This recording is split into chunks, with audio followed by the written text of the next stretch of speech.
Hi, friends. Well, I hope that over the past week, some of you had some success using the power of acceptance to say to yourselves, this moment is as it is. Not to approve of any set of circumstances or action on the part of anybody, but to shift into neutral and to get to a place where you could make a choice about how to move forward. If you enjoyed that or got something out of it, I hope that you'll reach out to me and let me know. Um, as we kind of navigate this time, I want to make sure that nobody is given any kind of burdensome list of ways to things to do that you need to just add to your list. You've got plenty on your list. We, I think, are all dealing with a lot of guilt right now. I know I am. I'm not doing any of the things that I'm supposed to be doing well enough. So I certainly don't want to add to that. But I want to offer this. If you have been parenting along and you're just trying to get by on this whole raising humans thing, and you're wondering how to do that in a way that is perhaps less punitive, maybe less yelly, less tense, I want to offer some tools to you. So this isn't in judgment or um, yeah, it's not in judgment of any parenting method. This is an offering to you. So last week we talked about the power of acceptance. I wanted to tell you all about another superpower. This is the power of attention. And the power of attention is about what you focus on, you get more of.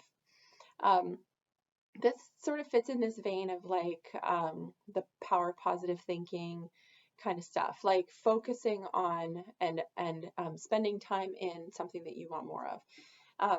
But it's pretty cool if you think about why this is true. So for example, I'm just going to let you practice. Do not think about a chocolate brownie. Don't do it. You can't have it. You cannot eat it. It's bad for you, and you won't be having any. So you shouldn't even think about it. You need to wipe it from your brain. So the truth is that, like, actually, you all thought about a chocolate brownie, and I certainly experienced a strong craving for gooey chocolate goodness, and I really wish I could go to my favorite restaurant and just order a hot fudge brownie right now with ice cream. Point being is that our brain chemistries are set up to actually think about the thing that we say. The brain has a hard time with don't and no. It just kind of doesn't hear them. And this is true even more the younger a person is. So I think a lot of us do or have heard or have done the no running, stop hitting your brother, don't touch the lamp. And I don't know if you've ever noticed, but you often end up with a child that's sort of looking over his or her shoulder at you like, tee touch. The child kind of heard touch the lamp. And it sort of got their little brain going like, I wonder what would happen if I don't. I wonder what the lamp feels like. What is so special about this lamp that I'm not supposed to touch it? So this dovetails into several skills. For me, one is the skill of assertiveness. So in parenting, if you're looking for a way of being like sort of less tense, less yelly, less angry, you can combine your work that you've already done on the power of acceptance with assertiveness. And assertiveness is saying what you want, saying what you mean, meaning what you say, taking some emotion out of it. Um, a lot of us are in patterns of passive aggressive communication. Honey, can you please just be good? And assertiveness says exactly what you want, and it's a great practice for adults of all kinds. We all really struggle with this. So in assertiveness, you would tell a child or a spouse, for that matter, take the pencil and put it in the jar where the pencils go. It's really clear. And with children, so here's how you would use this with children that works so amazingly. The younger the child is, the more literal their brains are. They're very visual, they're very tactile. So with a super young child, you're going to say, block in the box. Yeah, block, box, like that. You're going to actually use your body, hand gestures as much as possible. You're going to use as few words as possible to say exactly what you want the child to do. So again, this is an alternative to a whole big passive aggressive, like, you have, look at this mess. What are you thinking?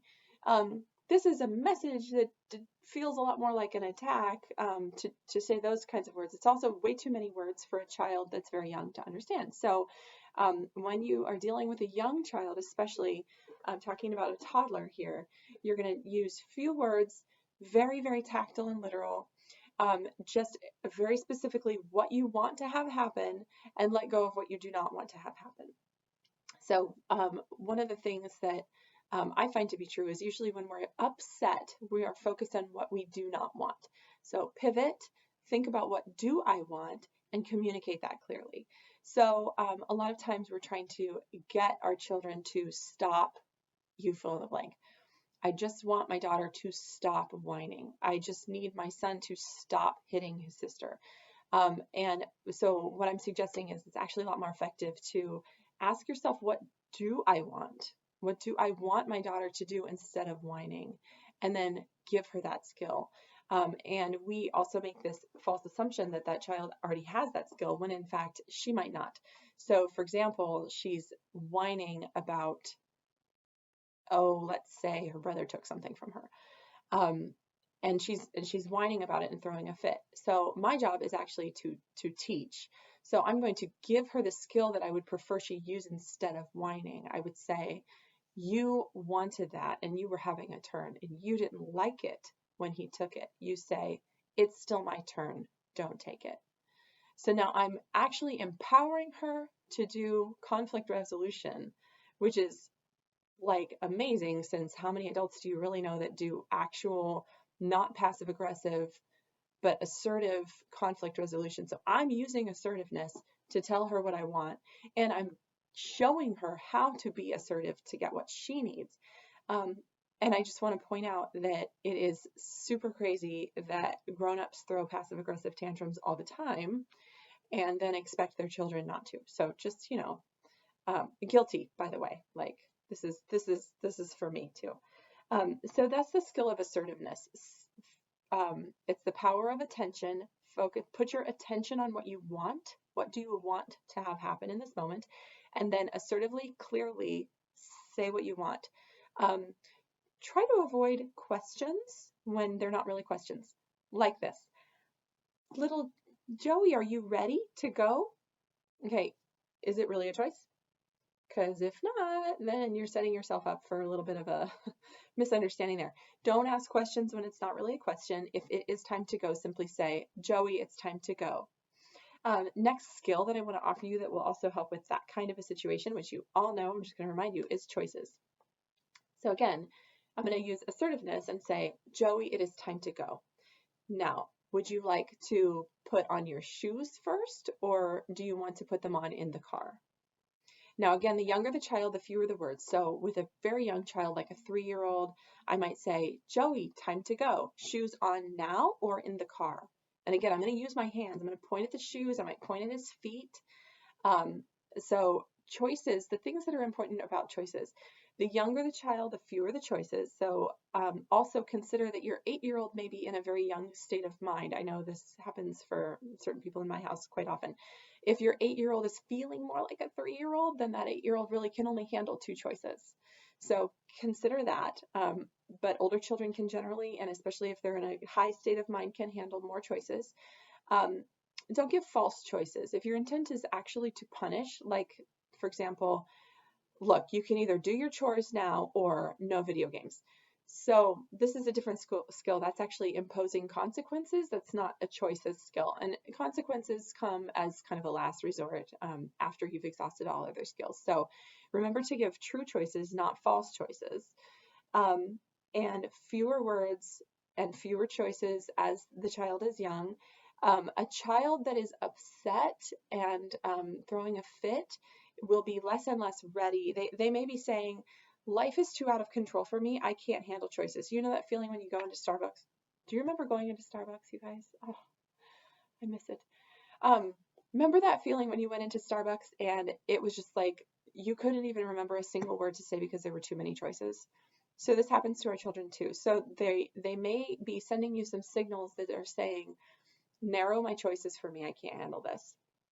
And they may not like exactly thank you for it, but it will actually help them navigate through life.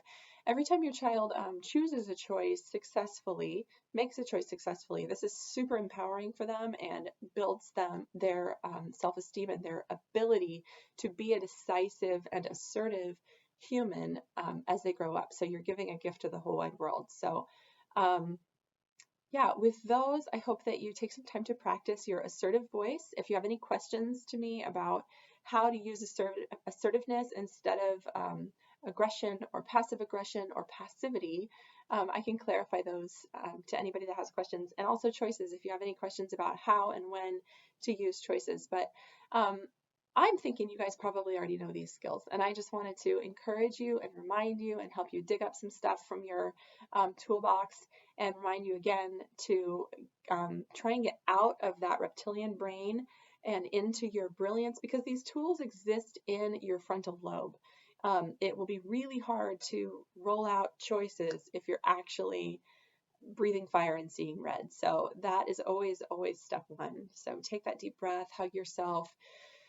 I actually often will say, I am safe. This is not an emergency. I can handle this. And that helps me to come up into my frontal lobe. So I am on this journey with you. I'm working every day to override my triggers and to remember my skills in parenting. And I wish you all the best in this journey. Let me know how it goes. I'll see you soon.